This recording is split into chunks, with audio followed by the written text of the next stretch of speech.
ನಮಸ್ಕಾರ friends, welcome back to fashion and recipe Kannada vlog ಚಾನಲ್ಗೆ.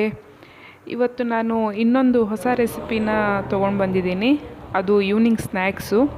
ನಾನು ಇದಕ್ಕೆ ಇಟ್ಟಿರೋವಂಥ ಹೆಸರು ರವೆ ಪಕೋಡ ಅಂತ ಹೇಳ್ಕೊಂಡು. ನೀವು ನಿಮಗೆ ಇಷ್ಟವಾಗಿರೋದನ್ನೇ ಇಟ್ಕೋಬೋದು ಅಥವಾ ಇದನ್ನು ಕೂಡ ಕರಿಬೋದು. ಅದಕ್ಕೆ ಬೇಕಾಗಿರೋ ಇಂಗ್ರೀಡಿಯೆಂಟ್ಸು ಜೀರಿಗೆ, ಸಣ್ಣ ರವೆ, ಚಿರೋಟಿ ರವೆ ಇದು, ಹಾಗೆ ಕಡಲೆ ಹಿಟ್ಟು. ನಾನು ಈ ಕಪ್ಪಲ್ಲಿ ಕಡಲೆ ಹಿಟ್ಟು ತೊಗೊಂಡಿದ್ದೀನಲ್ಲ, ಆ ಕಪ್ಪಲ್ಲಿ ಅರ್ಧ ಕಪ್ ಮೆಜರ್ಮೆಂಟ್ ಅದು. ಅದರಲ್ಲೇ ಕಡಲೆ ಹಿಟ್ಟು ಹಾಗೆ ಅದೇ ಅಳತೆಯಲ್ಲೇ ರವೆ ತೊಗೊಂಡಿದ್ದೀನಿ. ಎರಡು ಸಮ ಪ್ರಮಾಣದಲ್ಲಿ ತೊಗೊಂಡಿದ್ದೀನಿ. ಮತ್ತು ಹಸಿಮೆಣಸು, ಶುಂಠಿ, ಎಣ್ಣೆ, ಕುಕ್ಕಿಂಗ್ ಆಯಿಲು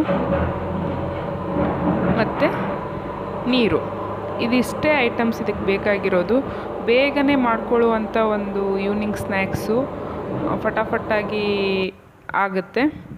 ಸೊ ಇದನ್ನು ಮಾಡೋದು ಹೇಗೆ ಅಂಥೇಳಿ ಈಗ ನೋಡೋಣ. ಇಲ್ಲಿ ನಾನು ಅರ್ಧ ಕಪ್ನಷ್ಟು ರವೆನ ಮತ್ತು ಅರ್ಧ ಕಪ್ನಷ್ಟು ಕಡಲೆ ಹಿಟ್ಟನ್ನು ಎರಡನ್ನೂ ಒಂದು ಬೌಲಿಗೆ ಹಾಕೋತಾ ಇದ್ದೀನಿ. ಅದನ್ನು ಬೌಲಿಗೆ ಹಾಕ್ಕೊಂಡು ಅದಕ್ಕೆ ಜೀರಿಗೆ ಮಿಕ್ಸ್ ಮಾಡ್ಕೊಳ್ಳೋಣ. ಜೀರಿಗೆ ಹಾಕ್ಕೊಂಡು ನಾನು ಆವಾಗಲೇ 2 ಇಂಗ್ರೀಡಿಯೆಂಟ್ಸ್ ಮರೆತುಬಿಟ್ಟೆ. ಒಂದು ಉಪ್ಪು ಬೇಕು, ಹಾಗೆ ಒಂದು ಸ್ವಲ್ಪ ಚಿಟಿಕೆ ಅರಿಶಿನ ಬೇಕಾಗುತ್ತೆ. ಸೊ ನಾನೀಗ ಇದರಲ್ಲಿ ಆ್ಯಡ್ ಮಾಡ್ತಾಯಿದ್ದೀನಿ. ಸ್ವಲ್ಪ ಉಪ್ಪು ಹಾಕ್ಕೋತಾ ಇದ್ದೀನಿ. ಆಮೇಲೆ ನೀರು ಮಿಕ್ಸ್ ಮಾಡ್ಕೊಂಡಾಗಿಂದ ನೋಡಿಕೊಂಡು ಮತ್ತೆ ಹಾಕ್ಕೋಬೋದು.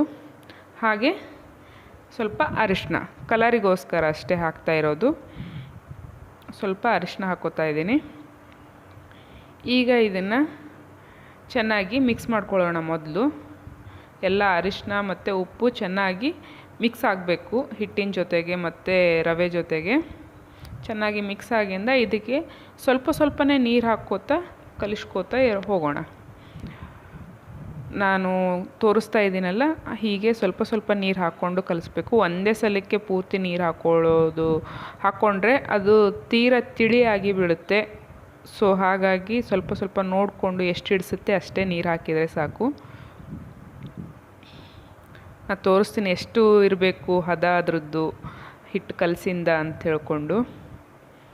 ಸೊ ಗಂಟಿರ್ಲಾರ್ದಂಗೆ ಚೆನ್ನಾಗಿ ಕಲಿಸ್ಕೊಂಡಾಗಿಂದ ಈ ಹದ ಇರಬೇಕು. ತೀರಾ ತಿಳಿನೂ ಆಗಿರಬಾರ್ದು, ಪೂರ್ತಿ ಗಟ್ಟಿನೂ ಆಗಿರಬಾರ್ದು, ಮೀಡಿಯಮ್ ಆಗಿ ಇರಬೇಕು. ಈಗ ಹಸಿಮೆಣಸು ಮತ್ತು ಶುಂಠಿನ ನಾನು ಮಿಕ್ಸಿ ಮಾಡ್ಕೊತಾ ಇದ್ದೀನಿ. ಸೊ ಈ ರೀತಿ ಹಾಕ್ಕೊಳ್ಳೋದ್ರಿಂದ ಬಾಯಿಗೆ ಅದು ಸಿಗಲ್ಲ.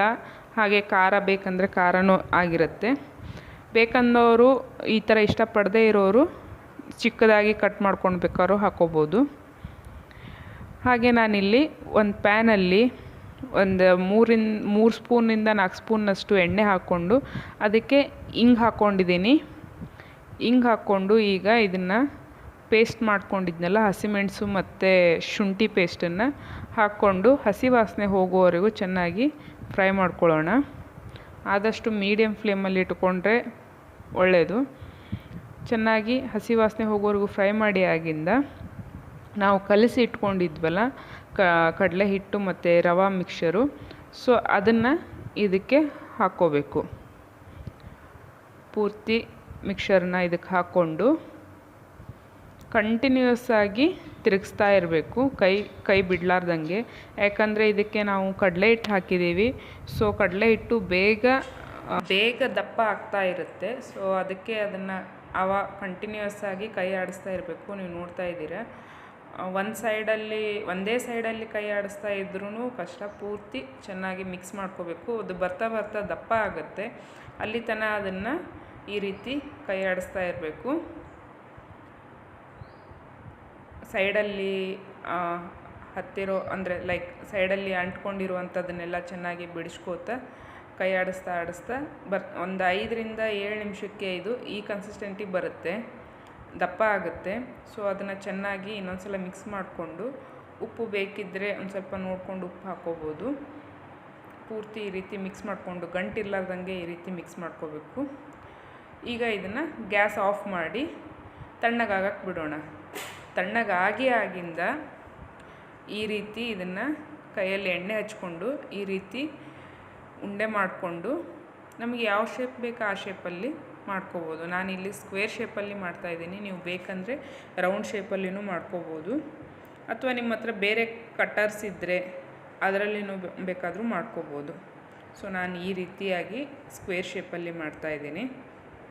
ಇದು ತಿನ್ನೋಕ್ಕೆ ತುಂಬ ರುಚಿಯಾಗಿರುತ್ತೆ. ಮೇಲ್ಗಡೆಯಿಂದ ಕ್ರಿಸ್ಪಿಯಾಗಿರುತ್ತೆ ಕೋಟಿಂಗು, ಒಳಗಡೆ ಸ್ಮೂತಾಗಿರುತ್ತೆ ತಿನ್ನೋಕ್ಕೆ.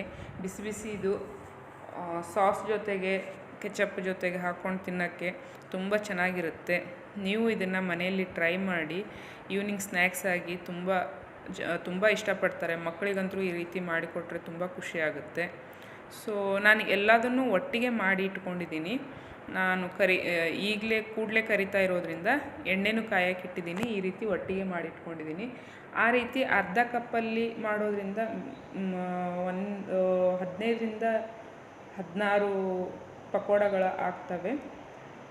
ನಾವು ಯಾವ ಸೈಜಲ್ಲಿ ತೊಗೊಂಡಿದ್ದೀವೋ ಅದ್ರ ಮೇಲೆ ಡಿಪೆಂಡು. ನಾವು ತೊಗೊಂಡಿರೋ ಸೈಜಲ್ಲಿ ಮಾಡಿದರೆ ಒಂದು 15ರಿಂದ 16 ಪಕೋಡ ಆಗುತ್ತೆ. ಸೊ ನೋಡಿದ್ರಲ್ಲ ಫ್ರೆಂಡ್ಸ್, ಇಷ್ಟೇ ಇವತ್ತಿಂದು ಈವ್ನಿಂಗ್ ಸ್ನ್ಯಾಕ್ಸ್ ರೆಸಿಪಿ. ತುಂಬ ಈಸಿಯಾಗಿರುವಂಥ ಒಂದು ರೆಸಿಪಿ. ನೀವು ಮನೆಯಲ್ಲಿ ಟ್ರೈ ಮಾಡಿ ಹೇಗಿದೆ ಅಂಥೇಳಿ ನನಗೆ ಕಮೆಂಟ್ಸಲ್ಲಿ ತಿಳಿಸಿ. ನನ್ನ ಚಾನಲ್ನ ಯಾರು ಮೊದಲನೇದಾಗಿ ನೋಡ್ತಾ ಇದ್ದೀರಾ ದಯವಿಟ್ಟು ಸಬ್ಸ್ಕ್ರೈಬ್ ಮಾಡ್ಕೊಂಡು ನೋಡಿ. ಇದರಿಂದ ಹೊಸ ನೋಟಿಫಿಕೇಷನ್ಸು, ನಾನು ಹಾಕೋ ವಿಡಿಯೋ ನೋಟಿಫಿಕೇಷನ್ಸ್ ಬರ್ತಾ ಹೋಗುತ್ತೆ. ಸೊ ಇಷ್ಟ ಆದರೆ ಒಂದು ಲೈಕ್ ಮಾಡಿ, ಕಮೆಂಟ್ ಮಾಡಿ. ಇವತ್ತು ಹೋಗಿ ಬರ್ತೀನಿ, ಇನ್ನೊಂದು ವಿಡಿಯೋದಲ್ಲಿ ಸಿಗ್ತೀನಿ. ಬಾಯ್.